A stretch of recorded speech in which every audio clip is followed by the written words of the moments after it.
வணக்கம். தமிழ் பேசும் மக்களின் உரிமை குரலான வீரகேசரியின் இரவு நேர பிரதான செய்திகள். வாசிப்பது அபினேஷ் ஜான்சன், செய்தியாசிரியர் MD லூசியஸ். முதலில் தலைப்புச் செய்திகள். மோடியை வரவேற்க கொழும்பில் விசேட ஏற்பாடுகள், பல வீதிகளை மூடுவதற்கும் தீர்மானம். இந்தியாவை பகைத்தால் உக்ரைனை விட மோசமான நிலை இலங்கைக்கு ஏற்படும் என எச்சரிக்கை. நிர்வாணமாக்கப்பட்டு மிளகாய் பொடியை தூவினர், பட்டலந்தை சித்திரவதை முகாமில் இருந்தவர் சாட்சி. அமெரிக்காவால் இலங்கைக்கு பெரும் ஆபத்து, விரைவில் நடவடிக்கை தேவை என எச்சரிக்கை. நிராகரிக்கப்பட்ட 37 வேட்புமனுக்களை மீண்டும் ஏற்றுக்கொள்ளுமாறு நீதிமன்றம் அதிரடி உத்தரவு. 11 முறை குத்தி கொலை செய்யப்பட்ட கைதி, காலி சிறைச்சாலையில் சம்பவம். குவியலாக மீட்கப்படும் உடல்கள், மியன்மாரில் தொடரும் சோகம். உள்நாட்டு செய்திகள். இந்திய பிரதமர் நரேந்திர மோடி இன்று வெள்ளிக்கிழமை இரவு நாட்டுக்கு வருகை தரவுள்ள நிலையில் அவரை வரவேற்பதற்கு விசேட ஏற்பாடுகள் செய்யப்பட்டுள்ளன. குறிப்பாக தலைநகர் கொழும்பின் பல பகுதிகளில் பதாகைகள் அமைக்கப்பட்டுள்ளதோடு இரு நாட்டு தேசிய கொடிகளும் பறக்க விடப்பட்டுள்ளது. இந்திய பிரதமர் தாய்லாந்தின் பாங்காக் நகரத்திலிருந்து இன்றைய தினம் இரவு கட்டுநாயக்க விமான நிலையத்தை வந்தடைய உள்ளார். இதனால் இந்திய பிரதமரின் பாதுகாப்பை முன்னிட்டு கட்டுநாயக்க விமான நிலையத்தை அண்மித்த பகுதிகளில் பாதுகாப்பு படையினர் கடமையில் ஈடுபட்டுள்ளனர். இந்திய பிரதமர் நரேந்திர மோடியை கட்டுநாயக்க விமான நிலையத்தில் வரவேற்பதற்கு தேவையான அனைத்து ஏற்பாடுகளும் பூர்த்தி செய்யப்பட்டுள்ளன.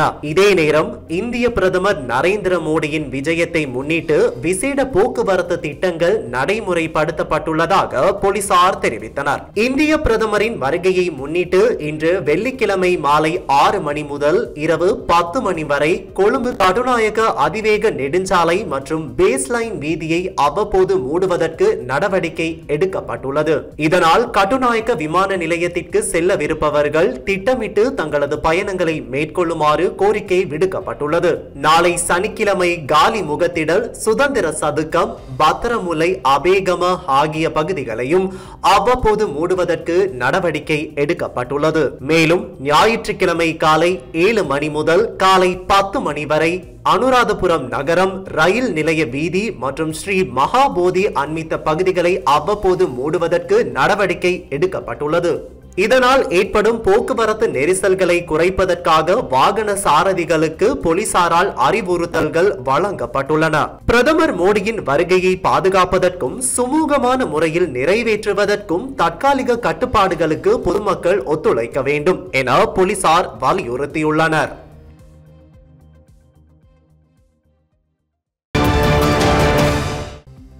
அதானியின் 1 பில்லியன் முதலீட்டை இழந்தமை அரசாங்கம் இழைத்த பாரிய தவறாகும். நட்பு நாடான இந்தியாவை பகைத்து கொண்டால் உக்ரைனை விட மோசமான நிலைமையே இலங்கைக்கும் ஏற்படும் என முன்னாள் அமைச்சர் ராஜித சேனாரத்ன தெரிவித்தார். களுத்துறையில் நேற்று வியாழக்கிழமை ஊடகங்களுக்கு கருத்து தெரிவிக்கும் போது இதனை தெரிவித்த அவர், அதானி நிறுவனத்தின் $1 பில்லியன் முதலீட்டை இழந்துவிட்டு எவ்வாறு இந்தியாவுடன் சுதந்திர வர்த்தக ஒப்பந்தம் செய்து கொள்ள முடியும்? உக்ரைன் ரஷ்யாவுடன் மோதி இன்று படு பாதாளத்தில் வீழ்ந்துள்ளது. அதே போன்று தான் இந்தியாவுடன் மோதினால் இலங்கையும் அழிவு பாதையில் செல்லும். நட்பு நாடுகளுடன் ராஜதந்திர உறவுகளை எவ்வாறு பேணுவது என்பதற்கு அனுபவம் தேவை. அது இந்த அரசாங்கத்துக்கு இல்லை என்றார். අද මේ වෙලා වෙනකොට අල්ලස්සා දූෂණ කොමිසමේ නිලධාරීන් මාර්ගයෙන් විශාල මාධ්‍ය සාකච්ඡා ඇතුළු වැඩසටහනක් කරනවා. මේ 2025 සිට 2029 දක්වා වූ දූෂණ විරෝධී වැඩසටහන ගැන. දැන් ඇත්තරම මේ වැඩසටහන නොදන්න එක්කෙනෙක් දන්නවා නම් හිතන්නේ මේ ආණ්ඩුව ඇවිල්ලා කරන මහා ශ්‍රේෂ්ඨ ක්‍රියාවලියක් කියලා. අපි මේ වැඩසටහනක් ඉදිරියට යන එක ගැන අපිට අපේ සතුට ප්‍රකාශ කරනවා. මේ වැඩසටහන ඉස්සෙල්ලම පටන් ගත්තේ රනිල් වික්‍රමසිංහ මැතිතුමා. මම එකක් කියන්න ඕනේ. පහුගිය කාලේ මේ රටේ දූෂණ විරෝධී වැඩසටහනක් වුණා. එතකොට ප්‍රජාතන්ත්‍රවාදය පිළිබඳ වැඩසටහනක් වුණා. මාධ්‍ය නිදහස පිළිබඳ වැඩසටහනක් ඔක්කොම ගත්තොත් තමුන්නාන්සලා බලන්නේ එකින් එක මේ ඔක්කොම මේ නීති රීති ලංකාවට ආවේ රනිල් වික්‍රමසිංහ මහත්මයාගේ රජයේ කාලේ. 2002 2004 කාලේ ඊට පස්සේ 2015 2019 කාලේ.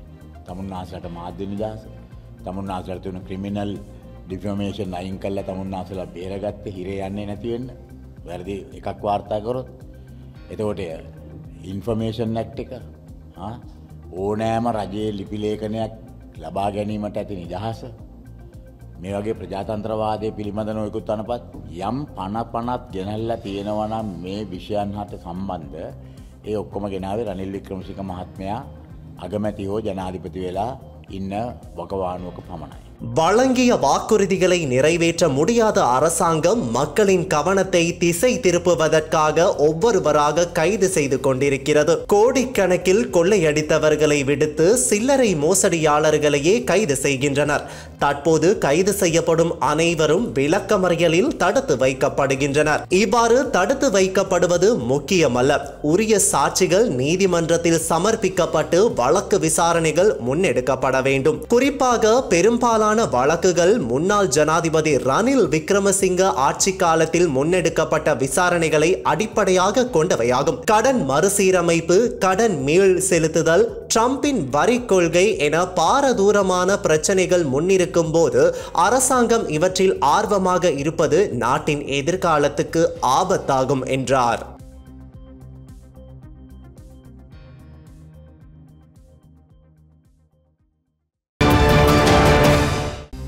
பட்டலந்தை சித்திரவதை கூடங்களில் நடந்த அட்டூழியங்களை வெளிப்படுத்தும் மற்றொரு பாரதூரமான வெளிப்பாடு வெளிச்சத்திற்கு வந்துள்ளது. ஆணைக்குழுவின் அறிக்கையின்படி அரச வங்கி ஒன்றின் அதிகாரியான வாசல ஜெயசேகர என்பவர் சமர்ப்பித்த கடிதம் அவரது வேதனையான அனுபவத்தை விவரிப்பதாக கூறப்படுகின்றது.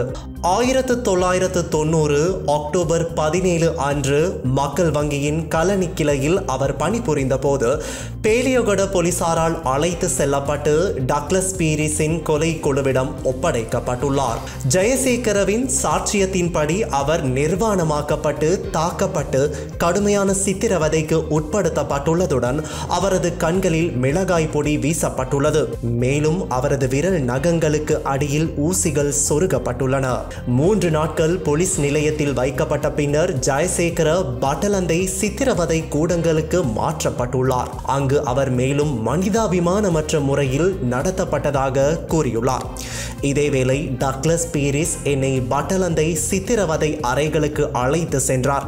அங்கு நான் 3 அல்லது 4 நாட்கள் கொடூரமாக அடித்து சித்திரவதை செய்யப்பட்டேன். எனினும் 1991 பிப்ரவரி 15ஆம் திகதியன்று 50,000 ரூபாய் லஞ்சம் கொடுத்த பிறகு எந்த குற்றச்சாட்டும் இல்லாமல் விடுவிக்கப்பட்டேன்.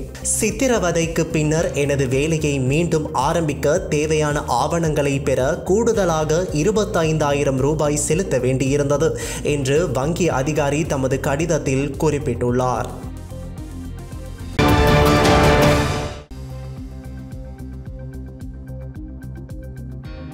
ஐக்கிய அமெரிக்கா இலங்கையின் ஏற்றுமதிகளுக்கு விதித்துள்ள 44% தீர்வை வரி இலங்கையின் பொருளாதார எதிர்காலத்துக்கு மிக மோசமான எதிர் விளைவுகளை ஏற்படுத்தும் என்று பேராதனை பல்கலைக்கழகத்தின் பொருளாதார பீட பேராசிரியர் வசந்த அதுகோரள தெரிவித்தார். ஏற்றுமதி தொழிற்றுறை வீழ்ச்சியடைந்தால் எதிர்வரும் காலப்பகுதிகளில் இலங்கையின் ஆடை தொழிற்றுறையில் ஈடுபடும் பல்லாயிரக்கணக்கான தொழிலாளர்கள் பாதிக்கப்படுவார்கள். பலர் தொழில் வாய்ப்புகளை இழக்க நேரிடும். ஆகவே இவ்விடயம் தொடர்பில் அரசாங்கம் மாற்று தீர்மானங்களை எடுக்க வேண்டும் எனவும் வலியுறுத்தினார். அமெரிக்காவின் ஜனாதிபதி டொனால்ட் ட்ரம்ப் புதிய பொருளாதார மற்றும் வரி கொள்கைகளை அறிமுகப்படுத்தியுள்ள நிலையில் இலங்கை உட்பட பெரும்பாலான நாடுகளுக்கு ஏற்றுமதிகளுக்கான தீர்வை வரியினை விதித்துள்ளார். எதிர்வரும் 9ஆம் திகதி முதல் அமலுக்கு வரும் வகையில் இலங்கைக்கும் 44% தீர்வை வரி விதிக்கப்பட்டுள்ளது. இவ்விடயம் குறித்து ஊடகங்களுக்கு கருத்து தெரிவித்த அவர் එහෙමනම් දැන් මේ ඇමරිකාවේ බදු ප්‍රතිපත්තිය නිසා අපේ ගාමන්ට් ඉන්ඩස්ට්‍රි එක කඩා වැටුනොත් විශාල පිරිසකට රැකියා හිමිවීමේ හැකියාව තියෙනවා. අනිත් පැත්තෙන් අපේ විදේශ විනිමය ඉපයුම් පහළ යන්නට පුළුවන්කම තියෙනවා. ඉපයුම් පහළ යාම අපේ වෙළඳ ශේෂයේ ඉහළ යාමට බලපාන්නට පුළුවන්. එය රුපියලේ අගය කෙරෙහි යම් ආකාරයකට බලපාන්නට පුළුවන්. මධ්‍යම බැංකුව සතු සංචිත කෙරෙහි යම් ආකාරයකට බලපාන්නට පුළුවන්කම තියෙනවා. දැන් අපි තව අවුරුදු දෙකකින් වගේ ඉඳන් ණය ගෙවීමට පටන් ගන්නට ඕනේ. ඉතින් ඒ තත්ත්වයට එනකොට අපේ මේ විදේශ විනිමය ඉපයීම් ක්‍රමක්‍රමයෙන් වැඩි කර ගැනීමට පුළුවන් ආර්ථිකයක් බවට මේක පරිවර්තනය කිරීමේ අවශ්‍යතාවය තියෙන්නේ. ඒක අපිට සමහර විට ඒකට ලොකු challenge එකක් බවට පත් වෙනවා මේ කියන தீர்வுබදු பிரதிபத்திய. பொருளாதார மீட்சிக்காக சர்வதேச நாணய நிதியத்தின் நீடிக்கப்பட்ட கடன் ஒத்துழைப்பு செயற்திட்ட பரிந்துரைகள் முன்னெடுக்கப்பட்டுள்ள நிலையில் சமூக பாதுகாப்பு மற்றும் நலன்புரி திட்டங்கள் வரையறுக்கப்பட்டுள்ளன. 2025 ஆண்டுக்கான வரவு செலவு திட்டத்தில் ஏற்றுமதிகளுக்கான பல முன்மொழிவுகள் முன்வைக்கப்பட்டுள்ளன. இவ்வாறான பின்னணியில் அமெரிக்கா புதிய தீர்வை வரியை அறிவித்துள்ளது. இதுவரை காலமும் 12% காணப்பட்ட தீர்வை வரி தற்போது 44% அதிகரிக்கப்பட்டுள்ளது. ஏனைய நாடுகளுடன் ஒப்பிடுகையில் இலங்கைக்கு விதிக்கப்பட்டுள்ள வரி வீதம் உயர்வானதாக காணப்படுகிறது. இதனால் இலங்கையின் ஏற்றுமதி துறைக்கு கடுமையான பாதிப்பு ஏற்படும். இலங்கையின் மொத்த உற்பத்தியில் 25% அமெரிக்காவுக்கு ஏற்றுமதி செய்யப்படுகின்றன. குறிப்பாக தைத்த ஆடைகள், துணிகள் உட்பட பல பண்டங்கள் இவ்வாறு ஏற்றுமதி செய்யப்படுகின்றன. புதிய வரி விதிப்பினால் இலங்கையின் ஏற்றுமதி வருமானம் எதிர்வரும் காலப்பகுதிகளில் வீழ்ச்சியடையும். வருமான இழப்பினால் ஏற்றுமதி தொழிற்றுறை வீழ்ச்சியடைந்தால் எதிர்வரும் காலப்பகுதிகளில் இலங்கையின் ஆடை தொழில் துறையில் ஈடுபடும் பல்லாயிரக்கணக்கான தொழிலாளர்கள் பாதிக்கப்படுவார்கள். பலர் தொழில் வாய்ப்புகளை இழக்க நேரிடும். அமெரிக்காவின் இந்த தீர்மானத்தை தொடர்ந்து அரசாங்கம் ஏற்றுமதி தொழிற்றுறை குறித்து மாற்று வழிமுறைகளை ஆராய வேண்டும். இலங்கையின் ஏற்றுமதி வருமானத்துக்கும் இறக்குமதி வருமானத்துக்கும் இடையில் பாரியதொரு பற்றாக்குறை காணப்படுகின்ற நிலையில் ஏற்றுமதி வருமானம் வீழ்ச்சி அடைந்தால் பொருளாதாரத்துக்கு மிக மோசமான பாதிப்புகள் ஏற்படும் என்றார்.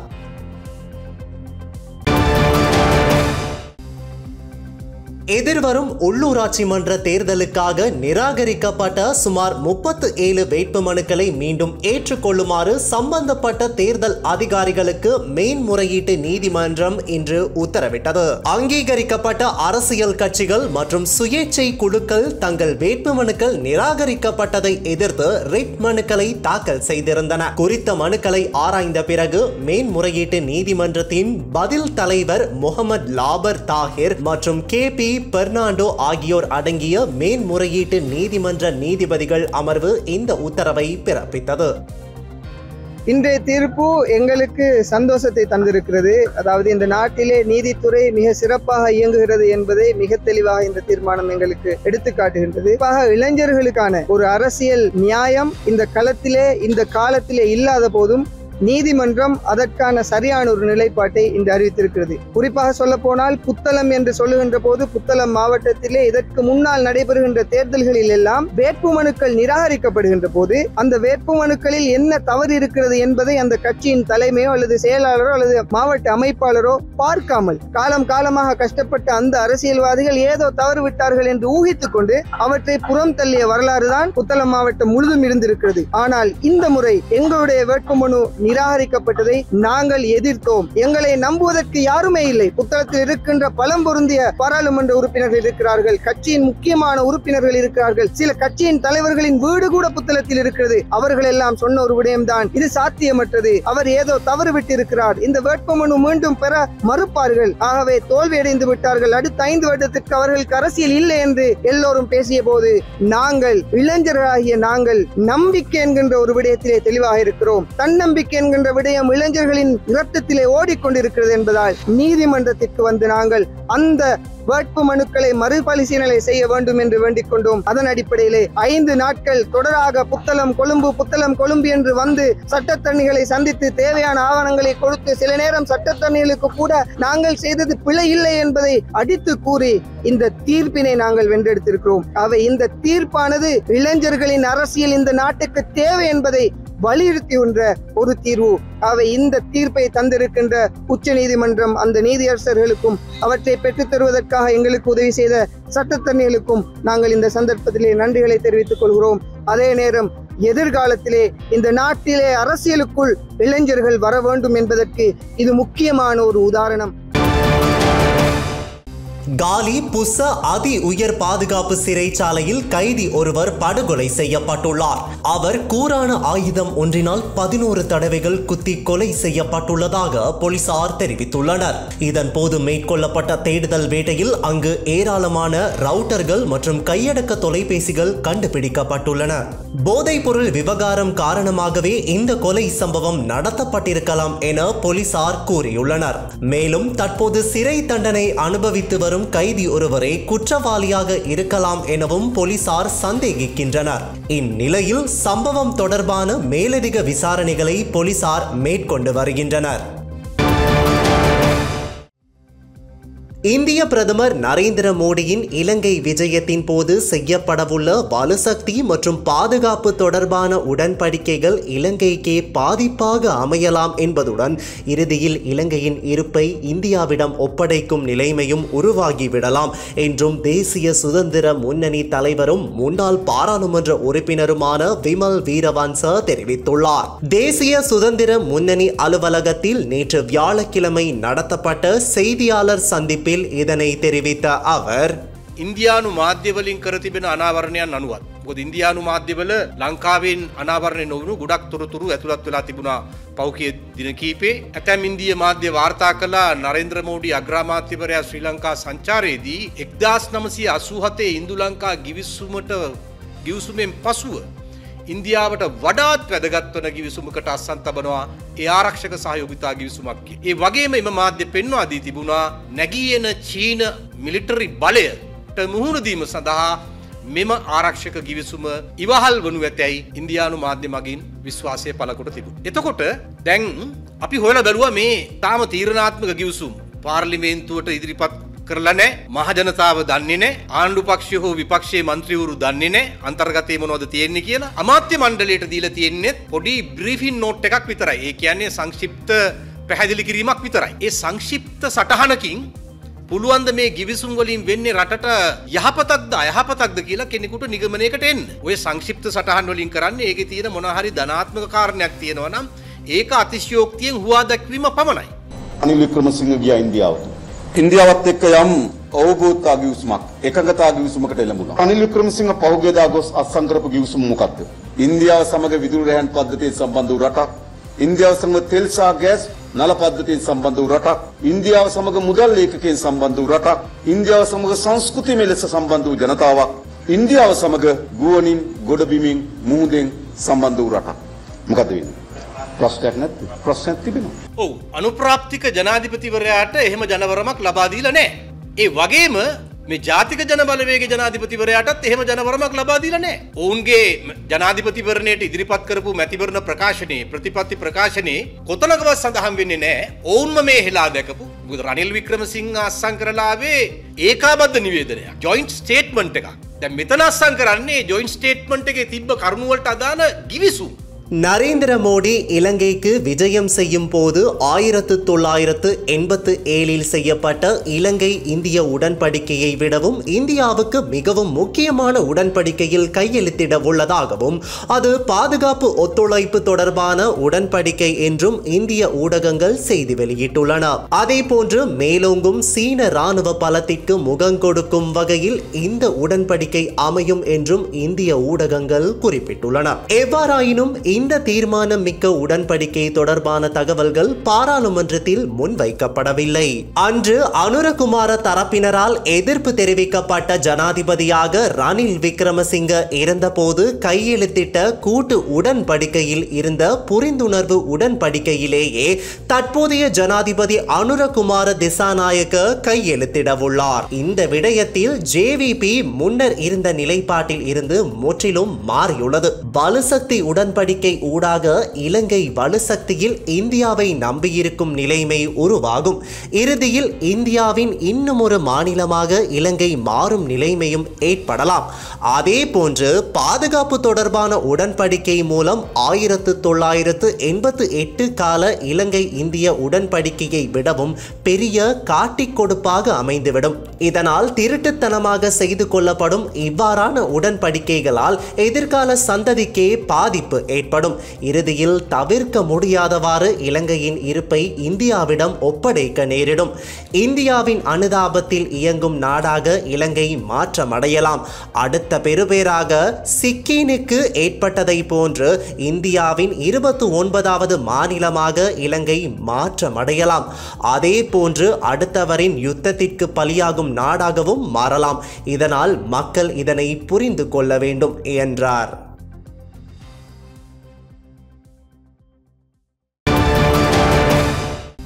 நாட்டு மக்களுக்கு தெரியாமல் ரகசியமான வகையில் எந்த ஒரு நாட்டுடனும் எந்த ஒரு உடன்படிக்கையையும் செய்து கொள்ள முடியாது என்றும், இதனால் இந்திய பிரதமரின் வருகையின் போது இந்திய அரசாங்கத்துடன் செய்து கொள்ளப்படவுள்ள உடன்படிக்கைகள் தொடர்பான தகவல்களை வெளியிடுமாறும் தகவல் அறியும் சட்டத்தின் ஊடாக முன்னிலை சோசியலிச கட்சி ஜனாதிபதி செயலகத்திடம் கோரியுள்ளது. நேற்று வியாழக்கிழமை ஜனாதிபதி செயலகத்திற்கு சென்ற முன்னிலை சோசியலிச கட்சியின் செயற்பாட்டாளர் புபுது ஜயகொட உள்ளிட்ட குழுவினர் அது தொடர்பில் தகவல் கோரியுள்ளனர். இதனை அடுத்து ஊடகங்களுக்கு கருத்து தெரிவித்த පුබුදු ජයගොඩ මාධ්‍යවලින් අරෙන් මෙහෙන් දැනගන්න ලැබුණු තොරතුරුයි පුවත්පත්වලට විදේශ කටයුතු අමාත්‍යවරයා කරලා තියෙන ප්‍රකාශය අනුව අපිට පේනවා ලංකාවේ ප්‍රධාන විදුලි බල සම්ප්‍රේෂණ පද්ධතිය ඉන්දියාවේ විදුලි බල සම්ප්‍රේෂණ පද්ධතියට ඒකාබද්ධ කරන කිවිසුමක් අත්සන් කරන්න යනවා.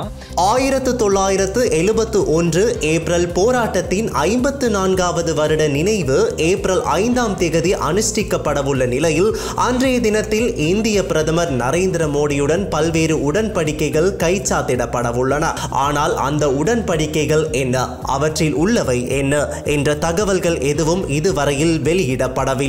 மக்களுக்கோ பாராளுமன்றத்திற்கோ அது தொடர்பில் அரசாங்கம் அறிவிக்கவில்லை. මේ සිද්ධ වෙන්නේ ඉන්දියාව හදපු කිවිසුමකට අත්සන් කරන එකද මේ සිද්ධ වෙන්නේ.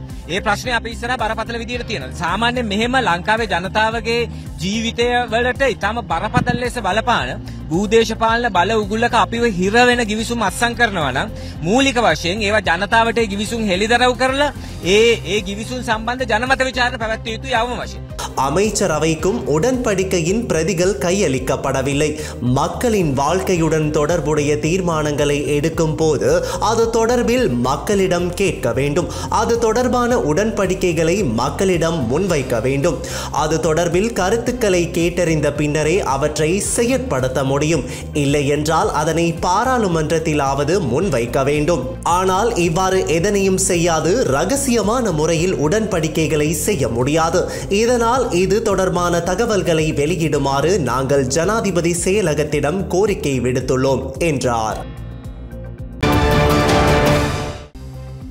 ஜேவிபி கலவரத்தின் போது செய்யப்பட்ட குற்றங்களுக்காக ஜனாதிபதியும் அவரது கூட்டாளிகளும் தூக்கிலிடப்பட வேண்டும் எனவும், அரசியல்வாதிகளின் மனைவிகள் கைது செய்யப்படும் நிலையில் தனது மனைவியை தொட்டால் என்ன செய்ய வேண்டும் என தனக்கு தெரியும் எனவும் முன்னாள் ராஜாங்க அமைச்சர் லொஹான் ரத்வாத்த எச்சரிக்கை விடுத்துள்ளார். உள்ளாட்சி மன்ற தேர்தலுக்காக ஸ்ரீலங்கா பொதுஜன பெரமுனவின் பிரச்சார கூட்டத்தில் உரையாற்றும் போதே இவ்வாறு தெரிவித்த அவர், ජනාධිපතිතුමාට කියනවා මම ආයෙ හිරේ දාන්න 10සරයක් දාන්න 15සරයක් දාන්න මට ප්‍රශ්නයක් නැහැ. හැබැයි මගේ නෝනට අත තිබ්බොත් නම් මම කරන දේ මම දන්නවා. විපක්ෂයේ ඉඳන් දොස් කියන්න ලේසි. ආණ්ඩුවක් අරගෙන අමාත්‍යාංශයක් අරගෙන වැඩ කරන්න යනකොට ඒකේ තියෙන අමාරුව නාමල් ඇමතුමාත් CBI ඇමතුමාත් මාත් දන්නවා. අවුරුදු දෙකක් අපි රනිල් වික්‍රමසිංහ මහත්තයාත් එක්ක හිටගෙන මේ රට ගොඩගත්තා. තුමාටත් අපි ස්තුතිවන්ත වෙන්න ඕනේ මේ අවස්ථාවේ.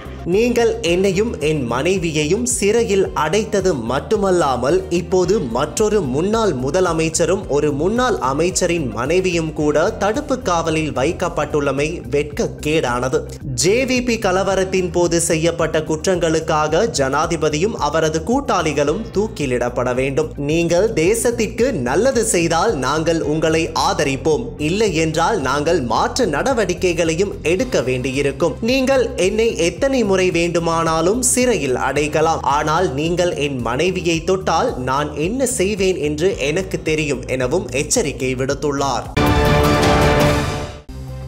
கடந்த 1ஆம் திகதி வெலிக்கடை போலீசாரால் சந்தேகத்தின் பேரில் கைது செய்யப்பட்ட 25 வயதுடைய சத்சர நிமேஷ் என்ற இளைஞன் உயிரிழந்தமை தொடர்பில் குடும்பத்தினர் குற்றம் சுமத்தியுள்ளனர். போலீஸ் நிலையத்தில் சித்திரவதை செய்யப்பட்டமை அந்த இளைஞனின் மரணத்திற்கு காரணம் என்று அவரது உறவினர்கள் குற்றம் சுமத்தியுள்ளனர். உயிரிழந்த இளைஞன் பதுளை மீகஹாக்கிவுல பகுதியை சேர்ந்தவர் என கைதிகளின் உரிமைகளை பாதுகாப்பதற்கான குழுவின் நிர்வாக பணிப்பாளர் சட்டத்தரணி சேனக பெரேரா தெரிவித்துள்ளார். இது தொடர்பில் கருத்து வெளியிட்ட அவர், அவரது தாயார் மற்றும் உறவினர்களின் தகவலுக்கமைய இந்த இளைஞன் போலீஸ் காவலில் இருந்தபோது பல்வேறு சித்திரவதைகளுக்குள்ளாகியுள்ளார். ஏப்ரல் 2ஆம் திகதி அந்த இளைஞன் உயிரிழந்தமை தொடர்பில் தாயாருக்கு தகவல் கிடைத்துள்ளது. தாய் போலீஸ் நிலையத்திற்கு சென்றபோது உடல் ஏற்கனவே மருத்துவமனைக்கு கொண்டு செல்லப்பட்டிருந்தது. மேலும் விசாரணையில் அந்த இளைஞன் அணிந்திருந்த ஆடைகளை கூட போலீசார் மறைத்து வைத்திருந்தனர். சில ஆடைகள் குப்பை தொட்டியில் வீசப்பட்டன. நிமேஷ் பயன்படுத்திய தொலைபேசி அழிக்கப்பட்டது. இந்த சம்பவங்கள் அனைத்தும் ஏதோ மறைத்து வைக்கப்பட்டிருப்பதை குறிக்கின்றன.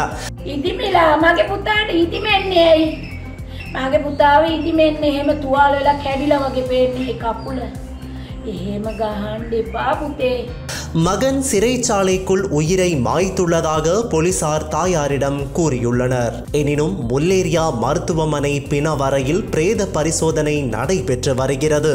மருத்துவ பரிசோதனை மூலம் என்ன நடந்தது என்பதை நாம் கண்டுபிடிக்க முடியும். அந்த இளைஞன் மருத்துவமனையில் அனுமதிக்கப்பட்ட போது அவர் மிகவும் மோசமான நிலையில் இருப்பதாகவும் உடலில் சூடான தன்மை மட்டுமே இருந்ததாக மருத்துவர் தாயாரிடம் கூறினார்.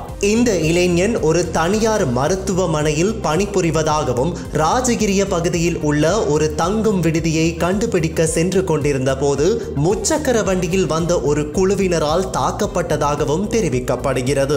இதன் காரணமாக பயந்து போன அந்த இளைஞன் அருகிலுள்ள வீட்டிற்கு ஓடியுள்ளார். அங்கிருந்தவர்கள் அவரை ஒரு திருடன் என்று நினைத்து மரத்தில் கட்டி வைத்து பின்னர் போலீசாருக்கு தகவல் கொடுத்தனர். வெலிக்கடை போலீஸ் நிலைய அதிகாரிகளால் கைது செய்யப்பட்ட பின்னர் அன்றைய தினம் அவர் தனது தாயாரை அழைத்து போலீஸ் அதிகாரிகளால் தான் துன்புறுத்தப்படுவதாக தெரிவித்தார் என சட்டத்தரணி சேனக பெரேரா தெரிவித்துள்ளார்.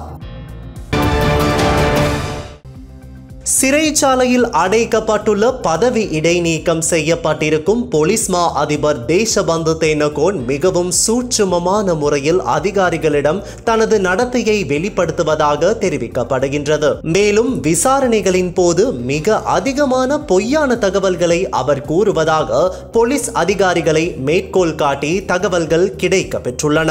இதேவேளை பிடியாணை பிறப்பிக்கப்பட்டு அவர் தலைமறைவான முதல் நாளில் அவர் தலைமறைவாக இருந்த இடம் தொடர்பில் மாத்திரமே இதுவரை தகவல்கள் கிடைக்க பெற்றுள்ளதாகவும் தெரிய வருகின்றது. மேலும் விசாரணைகளின் போது பொய்யான தகவல்களை வெளியிடுவதுடன் சூட்சுமமான முறையில் தனது நடத்தையை வெளிப்படுத்துவதாகவும் கூறப்படுகின்றது. அத்துடன் மாக்கந்துர மதுஷ் மற்றும் ஹரக்கட்டா உள்ளிட்டவர்களை விட மிகவும் சூட்சுமமான முறையில் தேசபந்து நடந்து கொள்வதாக தெரிவிக்கப்படுகின்றது. வெளிநாட்டு செய்திகள். மியன்மாரை கடந்த வெள்ளிக்கிழமை ரிக்டர் அளவில் 7.7 ஆக உலுக்கிய பயங்கர நிலநடுக்கம் தலைநகர் நேபிடாவ், மண்டலே ஆகிய நகரங்களில் பெரும் பாதிப்பை ஏற்படுத்தியது. மியன்மாரில் இடிந்து விழுந்த கட்டிடங்களுக்குள் இருந்து குவியல் குவியலாக உடல்கள் மீட்கப்பட்டு வருவதாக அந்நாட்டு ஊடகங்கள் செய்தி வெளியிட்டுள்ளன. இந்நிலையில் மியன்மார் நிலநடுக்கத்தில் சிக்கி பலியானோர் எண்ணிக்கை 3145 ஆக அதிகரித்துள்ளது. 458 பேர் காயம் அடைந்துள்ளனர். 221 பேர் மாயமாகியுள்ளனர் என அதிகாரிகள் தெரிவித்தனர். தொடர்ந்து மீட்பு பணிகள் நடைபெற்று வருகிறது. மியன்மாரில் கடந்த 28ஆம் திகதி ஏற்பட்ட சக்தி வாய்ந்த நிலநடுக்கங்களால் ஏராளமான கட்டிடங்கள் இடிந்து தரை மட்டமாகின. தொடர்ந்து மீட்பு பணிகள் நடந்து வருகின்றன. கட்டிட இடிபாடுகளில் இருந்து ஒரு குழந்தை, கர்ப்பிணி பெண் உட்பட 4 பேரை 60 மணி நேரத்துக்கு பிறகு சீன மீட்பு பணியாளர்கள் குழு மீட்டது. அத்துடன் ஹோட்டலின் இடிபாடுகளில் இருந்து 26 வயதுடைய ஒருவரை உயிருடன் மீட்டுள்ளதாக தீயணைப்பு மற்றும் ராணுவ ஆட்சிக்குழு தெரிவித்துள்ளது. இந்நிலையில் நிலநடுக்கத்தின் போது இடிந்து விழுந்த கட்டிடத்திற்குள் சிக்கிய குடும்பத்தினரின் காணொளி ஒன்று வெளியாகியுள்ளது.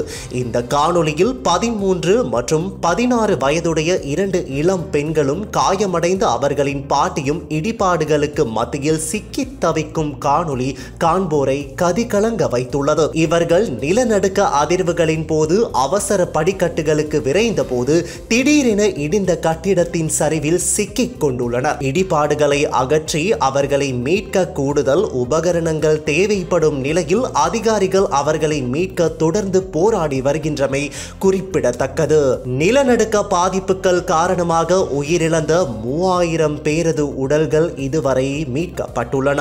இது தவிர 4500 பேர் காயமடைந்துள்ளதோடு 441 பேரை காணவில்லை எனவும் காணாமல் போனவர்களில் பெரும்பாலானோர் இறந்திருக்க கூடும், அவர்கள் உயிருடன் இருப்பதற்கான வாய்ப்பு குறைவு என்று கூறப்படுகிறது. இந்த நிலையில் மியன்மாரில் ஏற்பட்ட நிலநடுக்கத்தில் 10,000 கட்டிடங்கள் இடிந்துள்ளதாக உலக சுகாதார அமைப்பு தெரிவித்துள்ளது. இதில் பெரும்பாலான கட்டிடங்கள் முற்றிலும் சேதமடைந்துள்ளதாக தெரிவிக்கப்பட்டுள்ளது. பல இடங்களில் கனரக இயந்திரங்கள் இல்லாததால் மீட்பு பணியில் தாமதம் ஏற்பட்டுள்ளது. இந்த நிலையில் மியன்மாரில் நிலநடுக்கத்தால் நீர் விநியோகம், சுகாதார உட்கட்டமைப்புகள் பாதிக்கப்பட்டுள்ளது. இதனால் நோய்கள் பரவும் அபாயம் ஏற்பட்டுள்ளதாக எச்சரிக்கை விடுக்கப்பட்டுள்ளது. சுவாச தொற்றுகள், தோல் நோய்கள், டெங்கு காய்ச்சல் போன்ற நோய் கிருமிகளால் பரவும் நோய்கள், தட்டம்மை போன்ற தடுப்பூசி மூலம் தடுக்கக்கூடிய நோய்கள் ஆகியவற்றுக்கான பாதிப்பு அதிகரித்து வருவதாக அதிகாரிகள் தெரிவித்துள்ளனர். இதனை தடுக்க நடவடிக்கைகள் எடுக்கப்படுகின்றமையும் குறிப்பிடத்தக்கது.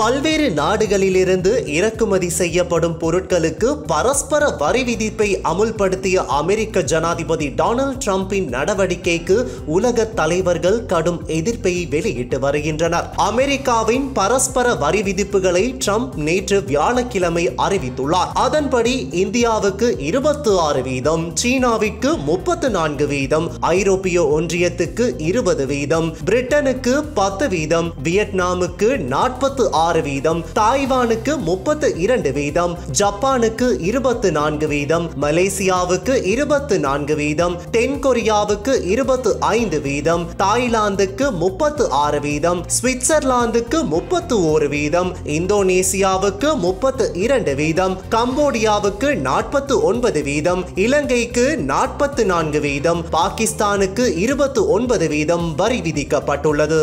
இந்நிலையில் ஆஸ்திரேலிய பிரதமர் ஆண்டனி அல்பனேசி இந்த நியாயமற்ற வரி விதிப்புக்கு மிகப்பெரிய விலையை செலுத்த போவது அமெரிக்க மக்கள் தான் என தெரிவித்துள்ளார். அதனால் தான் நாங்கள் பரஸ்பர வரி விதிக்க முன் வரவில்லை. விலைவாசி உயர்வுக்கும் வளர்ச்சி குறைவுக்கு வழிவகுக்கும் போட்டியில் நாங்கள் சேர மாட்டோம் எனவும் குறிப்பிட்டுள்ளார். இதே நேரம் கனடா பிரதமர் மார்க் கார்னி இந்த வரி விதிப்பு உலகளாவிய வர்த்தக அமைப்பின் அடிப்படையே மாற்றும் என கூறியுள்ளார். அலுமினியம் மற்றும் ஆட்டோமொபைல்கள் மீதான அமெரிக்காவின் வரி வீதம் கோடிக்கணக்கான கனடா மக்களை நேரடியாக பாதிக்கும். இந்த வரி விதிப்புக்கு எதிராக நடவடிக்கை மூலம் போராடுவோம் எனவும் குறிப்பிட்டார். பிரிட்டன் பிரதமர் கியர் ஸ்டார்மர் வர்த்தக போர் என்பது யாருடைய நலனுக்கானதும் இல்லை, அனைத்துக்கும் நாங்கள் தயாராக இருக்கிறோம் என்று பாராளுமன்றத்தில் தெரிவித்தார். மேலும் டொனால்ட் ட்ரம்பின் வர்த்தக போர் உலக பொருளாதாரத்தை மொத்தமாக உலுக்கிய நிலையில் 8000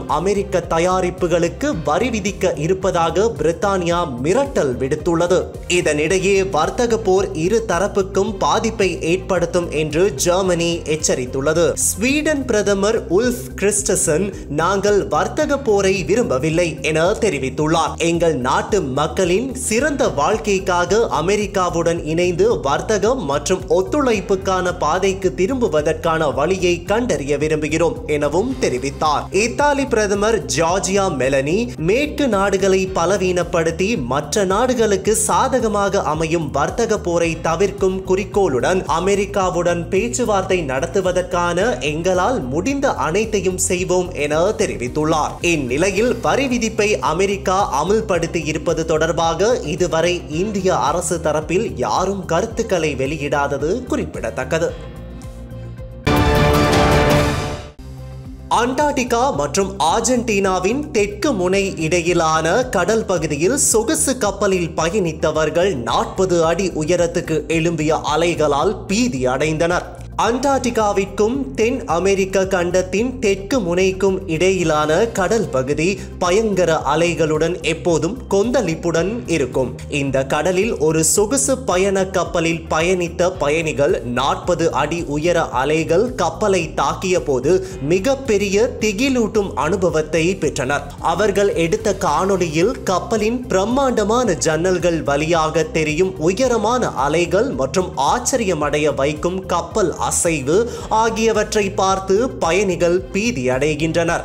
இந்த காணொளியை இன்ஸ்டாகிராமில் பகிர்ந்த லெசி ஆன் மர்ஃபி கூறுகையில், இந்த பயங்கரமான தருணம் அட்லாண்டிக், பசிபிக் மற்றும் தெற்கு பெருங்கடல்களின் சங்கமத்தின் காரணமாக கடல் பயங்கர அலைகளுடன் கொந்தளிக்கிறது. இது ஒரு 48 மணி நேர ரோலர் கோஸ்டர் அனுபவம். இந்த அனுபவம் பைத்தியக்காரத்தனமாக இருந்தாலும் பாதுகாப்பான பயணமாகத்தான் இருந்தது. வாழ்நாளின் இந்த பயணத்திற்கு 1000% மதிப்புக்குரியது என்றார். மேடையில் தவறி விழுந்த ஆஸ்திரேலியா பிரதமர் ஆண்டனி அல்பனீஸ் உடனடியாக சுதாரித்துக் கொண்டு எழுந்து நின்று எதுவும் நடக்காதது போல் கையசைத்தார். ஆஸ்திரேலியாவில் எதிர்வரும் மே மாதம் பொது தேர்தல் நடைபெற உள்ளது. அல்பனீஸ் தற்போது மே 3ஆம் தேதி நடைபெறும் தேர்தலுக்கான பிரச்சாரத்தில் ஈடுபட்டுள்ளார். இந்நிலையில் ஆஸ்திரேலிய பிரதமர் ஆண்டனி அல்பனீஸ் 62 நியூ சவுத் வேல்ஸில் நடைபெற்ற சுரங்க மற்றும் எரிசக்தி தொழிற்சங்க மாநாட்டில் தனது பேச்சை முடித்துவிட்டு குரூப் போட்டோவுக்கு போஸ்ட் கொடுத்து கொண்டிருந்த போது கால் இடறி கீழே சாய்ந்தார். எனினும் சுதாரித்துக் கொண்ட அவர் விரைவாக மீண்டார். இந்த சம்பவம் காணொளியில் பதிவாகி இருந்தது. அதில் அல்பனீஸ் சமாளித்து சிரித்துக் கொண்டே எழுந்ததை காண முடிந்தது. உடனடியாக எழுந்து நின்று கூட்டத்தினரை நோக்கி தான் நலமாக இருப்பதாக இரு கைகளையும் நீட்டி சைகை செய்தார். இது தொடர்பாக அல்பனீஸ் கூறுகையில், நான் ஒரு அடி பின் வாங்கினேன். நான் மேடையில் இருந்து விழவில்லை. ஒரு கால் மட்டுமே கீழே விழுந்தது. ஆனால் நான் நன்றாகவே இருக்கிறேன் என்றார். இன்றைய நாணய மாற்று விகிதம்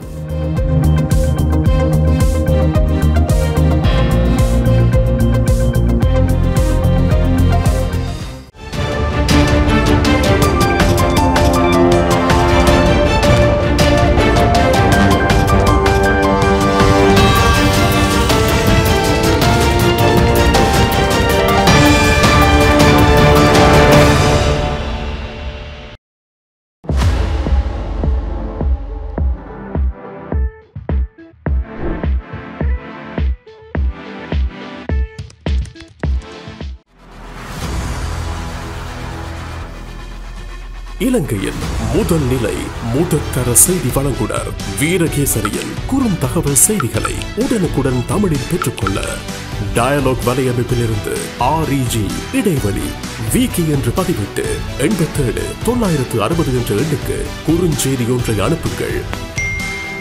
வீரகேசரி செய்தியுடன் இணைந்திருங்கள்.